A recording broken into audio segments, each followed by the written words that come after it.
Chapter 8. The Dawn of New Challenges.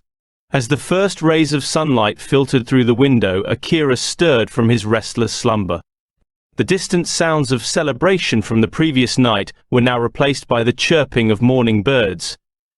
He rubbed his eyes and sat up, feeling the weight of exhaustion still lingering. Alfred, his ever-vigilant companion, congratulated him on the increase in his mana pool and physical limits again. "Good morning, Akira. Your mana pool has expanded significantly, and your physical limits have improved again as expected because of yesterday's battle," Alfred reported cheerfully. Akira nodded, the acknowledgement a small consolation after the emotional turmoil of the previous day. He quickly washed up and resolved to keep pushing himself. "I'll use my mana for daily exercises," he thought. "This way I can work on both physical and magical endurance without casting extreme spells." He stepped out into the fresh morning air and began running around the city. Despite the fatigue, he pushed his limits, running at a great speed with stamina that surprised even him. The streets were mostly empty, save for a few adventurers and civilians crashed out after the previous night's revelries. After his rigorous workout, Akira headed to the Adventurers Guild. The receptionist greeted him warmly and handed over the coins for the previous day's quest. Akira accepted them with a nod and then inquired about the homeowner's office. "What business do you have there?" the receptionist asked, curious. "I'm interested in buying a property," Akira replied, referring to the old man's house that had been destroyed. The receptionist's eyes widened in recognition. "Congratulations on your rank increase, Akira. You've moved from D to B rank." "That's impressive." Akira updated his details without much reaction and then made his way to the homeowner's office. There, he was greeted by another receptionist and explained his reason for visiting. "I'm here about a property I'd like to purchase. The previous owner has passed away." The receptionist handed him a form. "Please fill this out. We'll send an agent to confirm that the owner is no longer alive and that there's no claim on the inheritance. The inspection will cost 2 silver coins and take 2 days.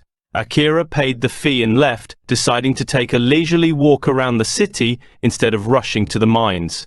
The image of the golem still haunted his thoughts, and he knew he needed a break. As he wandered, many civilians and adventurers recognized him, greeting him warmly. Despite their friendliness, Akira preferred solitude. He entered an armor shop, his eyes drawn to a variety of masks with different enchantments. Nothing caught his eye until Alfred suggested, "Why not craft one yourself? Get the raw material and make it." Akira agreed and headed to the blacksmith's shop, where he purchased some palladium ore for 10 gold coins.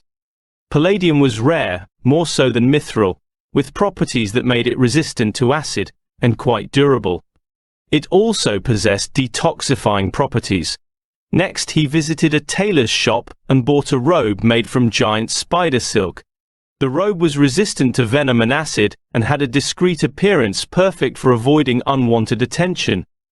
On his way back to the tavern, Akira stumbled upon a slave auction. Different species were on display, controlled by magic collars sensitive to their owner's will. He stood watching for a moment before leaving, and thought about getting a house help for himself as well one day. Back in his room at the tavern, Akira pulled the palladium out of his spatial bag and began crafting a mask. Halfway through, he paused, thinking of adding properties like air purification. Alfred suggested, "You need a treant's core for that." Agreed.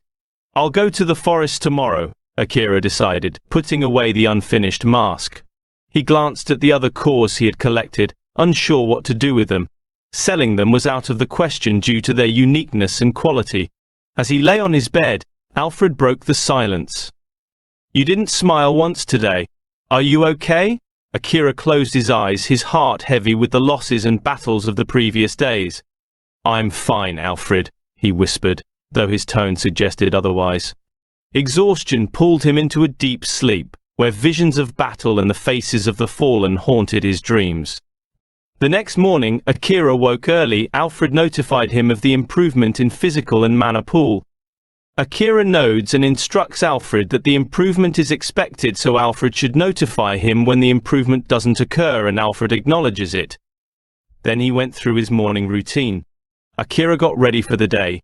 His mind set on leaving the city, he visited the Adventurers Guild to pick up some quests he could complete along the way. Akira accepts quests of hunting dark wolves and rainbow deer. After leaving the city, Akira made his way to the forest. He knew where to find the tall grass that rainbow deer favored. It wasn't long before he spotted 5 deer grazing. With swift precision, he used ice bullets to immobilize them and finish them off with his dagger. Next, he tracked a pack of wolves to their cave. Knowing they would be resting, he built a fire at the entrance and directed the smoke inside. Disoriented and suffocating, the wolves stumbled out one by one, easy prey for Akira's wind blades. With those tasks completed, Akira focused on finding a trint. He leaped onto a tree, using it as a springboard to gain height and spot a larger tree in the distance. As he traveled, he encountered various creatures: horned rabbits, slimes, giant wasps, shining lizards, dart frogs, and even a giant claw bear. He collected useful herbs along the way, a habit from his many excursions into the forest. Eventually, Akira neared the treant's domain. He could smell the earthy scent and hear the heavy steps of the creature. Steeling himself, he knew he had to act quickly before the treant could trap him with its roots. Fire was the treant's weakness. Akira cast a fireball and leaped from the bushes. The treant raised a mud wall in defense, but Akira was already moving, darting behind it to strike with a wind blade. The treant responded with a shield of roots, forcing Akira to retreat and hide. The treant lashed out with random earth attacks, growing increasingly frustrated as Akira occasionally threw rocks to keep it on edge. Finally, the treant began to tire, its movement slowing. Akira saw his chance and cast another fireball. The treant's mud wall crumbled under the assault, and Akira dashed through the opening, slashing with his sword. The blow was strong but not fatal. Weakened and wounded, the treant tried to ensnare Akira with its roots, but he was too quick. He closed in, casting a fireball at point-blank range. The treant screamed in pain, and Akira ended its misery with a final strike. Among the treant's remains, Akira found a core and a small seed. Alfred noted the seed's potential. "You could grow and tame a treant with this." Akira nodded, recognizing the value of such a companion. He returned to the guild, claimed his rewards, and headed to his room. There, he designed a mask from the palladium ore. The mask covered his nose and lower face, leaving only his eyes and forehead exposed. He enchanted it with the treant's core, giving it the property of detoxifying air.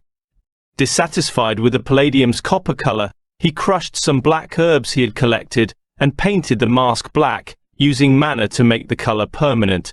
Satisfied with his creation, Akira felt a rare moment of contentment. As the day came to an end, he resolved to visit the homeowner's office the following day to finalize his purchase of the old man's house. He lay on his bed, the weight of the day's accomplishments and the sorrow of recent losses mingling in his thoughts.